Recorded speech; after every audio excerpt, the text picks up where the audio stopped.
నమస్తే, welcome to #you. నేను మీ రాజేష్. తెలంగాణ రాజకీయాల్లో అనూహ్య పరిణామాలు సంభవిస్తూ ఉన్నాయి.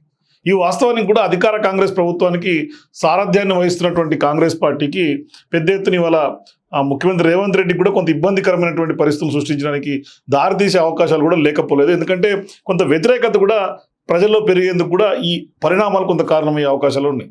అంటే వాస్తవానికి కూడా భారీగా వలసలను కాంగ్రెస్ పార్టీ ప్రోత్సహించడం ఒక రకంగా బెడ్స్ కొట్టినట్లుగానే స్పష్టంగా కనిపిస్తుంది. అంటే ప్రతిపక్ష భారతీయ రాష్ట్ర సమితిగా ఏదైతే బీఆర్ఎస్ పార్టీ ఉందో అది పార్టీని పూర్తిగా ఖాళీ చేయించడానికి ప్రయత్నాలు కాంగ్రెస్ పార్టీ విస్తృతంగా ప్రయత్నాలు చేసింది. ఇక బీఆర్ఎస్ చెందినటువంటి దాదాపుగా ఎమ్మెల్యేలందరికీ కూడా ఆ పార్టీ నుంచి రావడానికి రెడ్ కార్పెట్ వేసింది, కండువాలు కప్పింది. 10 మంది ఎమ్మెల్యేలు కూడా అదే స్థాయిలో శాసన మండలి సభ్యులు మొత్తం అందరూ కూడా గులాబీ పార్టీ గుడ్ బై చెప్పి రేవంత్ రెడ్డి సమక్షంలో కాంగ్రెస్ పార్టీ తీర్థం పుచ్చుకున్నటువంటి పరిస్థితి కూడా తెలంగాణ రాజకీయాలు సంచలనంగా మారింది.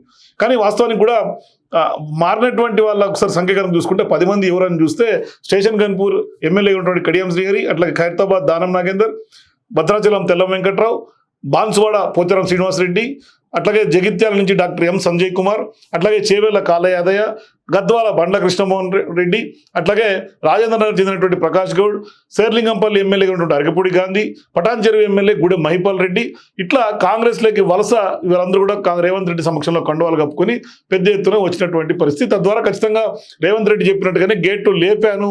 సో ఇప్పుడు వాళ్ళ కాడిలో ఎంతమంది ఉన్నారో కూడా లెక్కేసుకోవడానికి కూడా కొంత ఇబ్బందికరం అనే అంశాలు గత ఎన్నికల ముందు ఏదైతే రేవంత్ రెడ్డి చెప్పాడో ఆ దిశగానే కొంత అడుగులు పడ్డాయి. కానీ వాళ్ళ అధికారంలోకి వచ్చి ఏడాది కూడా గడవక ముందే పెద్ద ఎత్తున వాళ్ళ వలసలను ఆపరేషన్ను చేపట్టడం ఖచ్చితంగా విమర్శల దారికి తీసినప్పటికి కూడా పెద్దగా ఆ విమర్శలను కూడా పట్టించుకోలేదు కాంగ్రెస్ పార్టీ కానీ రేవంత్ రెడ్డి కానీ.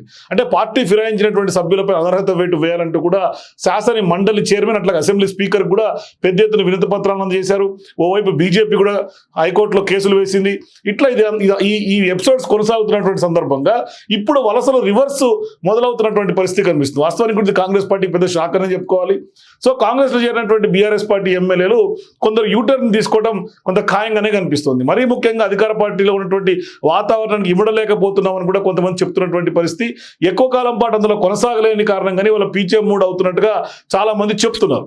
సో ఈ క్రమంలో గద్వాల ఎమ్మెల్యేగా ఉన్నటువంటి బి కృష్ణమోహన్ రెడ్డి ఇప్పుడు బీఆర్ఎస్ పార్టీ చెందినటువంటి వర్కింగ్ ప్రెసిడెంట్ అట్లాగే మాజీ మంత్రి కేటీఆర్తో భేటీ అయ్యారు. అసెంబ్లీ సమావేశాల సందర్భంగా ఆయన కేటీఆర్ స్వయంగా ఆయన ఛాంబర్లోకి వెళ్ళి కలిశారు. పార్టీలోనే కొనసాగాలని నిర్ణయించుకున్నట్లుగా కొంత నిర్ణయం కేటీఆర్తో డిస్కస్ చేసి త్వరలోనే కేసీఆర్ని కూడా కలుస్తారంటూ కూడా చెప్పాడు. సో ప్రస్తుతం ఇది ఇవాళ తెలంగాణ రాజకీయాల్లో కలకలం రేపుతోంది.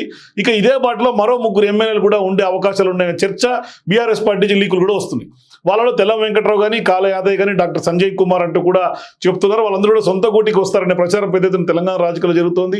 సో ఇప్పుడు కాంగ్రెస్ అనుసరిస్తున్నటువంటి విధానం కొంత మింగుడు పడట్లేదని, బయట నుంచి కనిపిస్తున్నంతగా లోపల వాతావరణం ఉండట్లేదని వారందరూ కూడా చెప్తున్నట్లుగా తెలుస్తుంది. సో తెల్లం వెంకట్రావు ఖచ్చితంగా మళ్ళీ బీఆర్ఎస్లోకి వెళ్తారనే ప్రచారాన్ని మాత్రం ఖచ్చితంగా ఆయన కానీ మంత్రి పొంగులేటి శ్రీనివాసరెడ్డి కూడా కొంత కొట్టిపారేస్తున్నారు. ఆయనతో తనకు పాత పరిచయం ఉందని పొంగులేటి చెప్తూనే తమతో కలిసి ఉంటారంటూ కూడా చెప్తున్నారు. మరోవైపు తెల్లం వెంకట్రావు కూడా తెగేసి కాంగ్రెస్ పార్టీలో ఉంటారని చెప్పినప్పటికీ కూడా కొంత బయట ప్రచారానికి అయితే మాత్రం ఫుల్ స్టాప్ పడట్లేదు.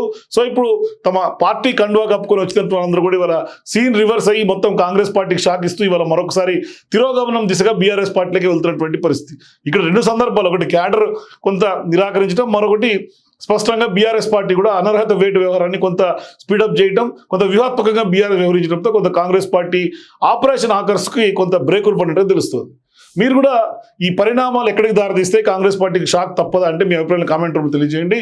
For more videos please watch #you.